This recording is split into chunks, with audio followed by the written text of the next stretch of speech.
বন্ধুরা আমি কিন্তু এই যে ডুমুর রান্না করব। তো ডুমুরগুলোকে এই যে এখান থেকে বোটার সাথেই আছে, এই বোটা থেকে পুরো একদম কেটে নেব একটা একটা করে।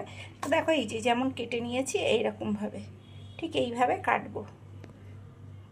ডুমুরগুলোকে এক এক করে সব কাটবো, এখনো কাটা হয়নি, এখনো অনেকটা কেটে সেদ্ধ করলে অল্প হয়ে যায়। তো আমি এটাকে চিংড়ি মাছ দিয়ে রান্না করব। এরকম মাঝখান থেকে কাটতে হবে, কেটে দানাগুলোকে বের করে ঠিক এইভাবে দানাগুলোকে ভেতর থেকে পুরো বার করে দিতে হবে। চামচের আগায় করেও বার করা যায়, ছুরি মাথা থেকে সরু তো ছুরিটা, ওইটাতে ভালো বেশি মানে বার করে নেওয়া যাচ্ছে। তো এইভাবে আমি ডুমুরগুলোকে করবো। দেখো অনেক ডুমুর আছে, ডুমুর চিংড়ি মাছ দিয়ে বানাবো। তো ভাবলাম তোমাদের সাথে একটু শেয়ার করি। খুব ঝকমারি কাজ, এটা অনেক ধৈর্যের কাজ।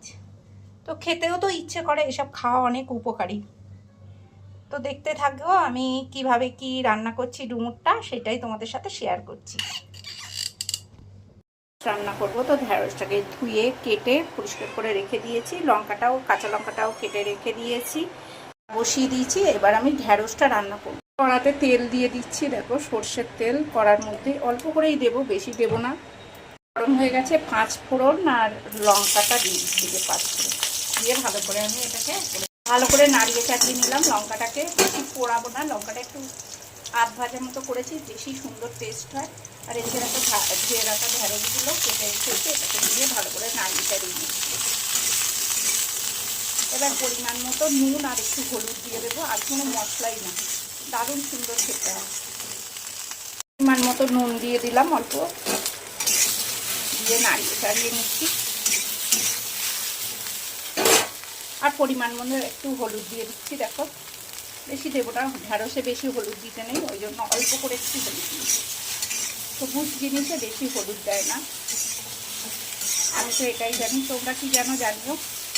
যে কোনো সবুজের তরকারি মানে মানে শাক বলো আর ঢেঁড়স, এগুলোতে একটু কম হলুদ দিতে হয়।